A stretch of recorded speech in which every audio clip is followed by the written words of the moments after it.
হ্যাঁ, আমি করেছি। আমি একটি রিট পিটিশন দাখিল করেছি, যেখানে আমার দুটি প্রেয়ার আছে মহামান্য আদালতের কাছে। একটা প্রেয়ার হচ্ছে গিয়ে যে আমি একজন স্বাধীন ভারতবর্ষের একজন ট্যাক্স প্রদানকারী নাগরিক হিসেবে আমি আবেদন করেছি যে যেখানে রাজনৈতিক ব্যক্তিত্বরা কোটি কোটি টাকার বিনিময়ে রাজনৈতিক প্রোগ্রাম পরিচালনা করার জন্য সিকিউরিটি পায়, সেক্ষেত্রে আমি একজন স্বাধীন নাগরিক, ট্যাক্স প্রদানকারী নাগরিক, আমি আমার ব্যবসা 3 বছর ধরে বন্ধ। শুধু আমার ব্যবসা বন্ধ নয়, আমার 7খানা কোম্পানিতে যে প্রায় 1000-এর বেশি কর্মচারী আছে, তারা আজ 3 বছরের অতিক্রান্ত হয়ে গেছে কর্মহীন।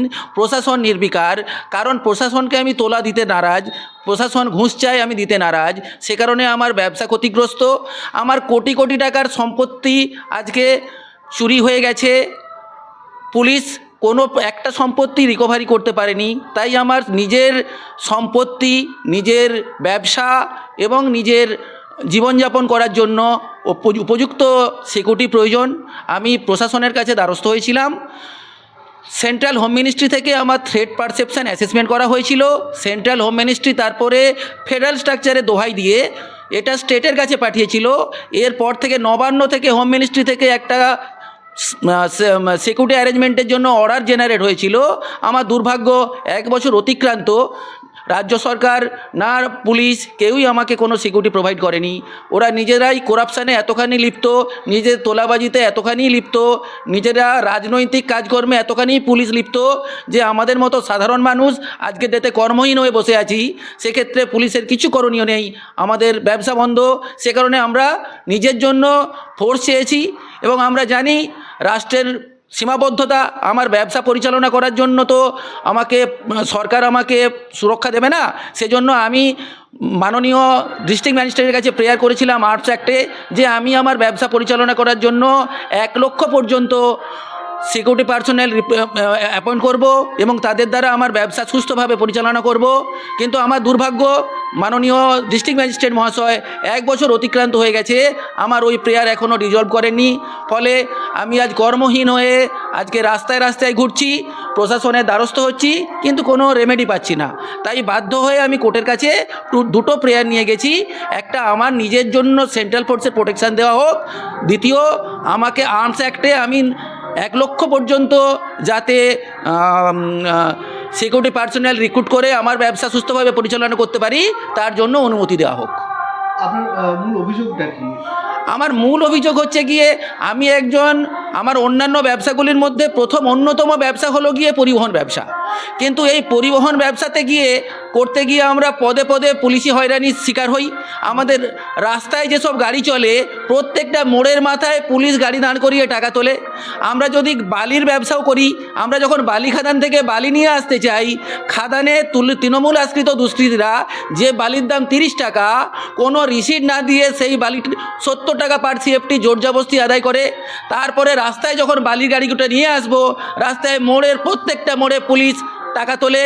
এইভাবে আমরা আজ আমি নিজে আর ব্যবসা করতে পারছি না, পরিশ্রান্ত হয়ে গেছি। তাই পুলিশের এগেনস্টে এবং এই তৃণমূল দুষ্কৃতের এগেনস্টে আমি প্রতিবাদ করার জন্য আজকে আমার নিজের সম্পত্তি, নিজের গাড়ি, আমার আজকে শতাধিক গাড়ি আজকে পড়ে আছে, কারণ আমি ব্যবসা পরিচালনা করতে পারছি না। পুলিশ কোনো প্রশাসন সাহায্য করছে না, উল্টে পুলিশ এই দুষ্কৃতদের সাহায্য করে আমার গাড়ির জিনিসপত্র চুরি যাওয়া, যন্ত্রাংশ চুরি যাওয়া, গাড়ির মধ্যে থাকা প্রায় কয়েক হাজার এলপিজি সিলিন্ডার চুরি হয়ে যাওয়া, কোনো কিছুই পুলিশ উদ্ধার করতে পারেনি। পুলিশ নির্বিকার বসে আছে। আজ পুলিশ যেভাবে আচরণ করছে, তাতে এই পুলিশের উপরে ভরসা করে আমরা এই রাজ্যে কোনো ব্যবসা করতে পারবো না। আমার দুর্ভাগ্য, আমি একজন যাদবপুর বিশ্ববিদ্যালয়ের ইঞ্জিনিয়ার হয়েও আজকে আমি ব্যবসা শুরু করেছিলাম কিছু লোকের কর্মসংস্থান করার জন্য। আমি 1000 লোককে কাজের ব্যবস্থা করতে পেরেছিলাম।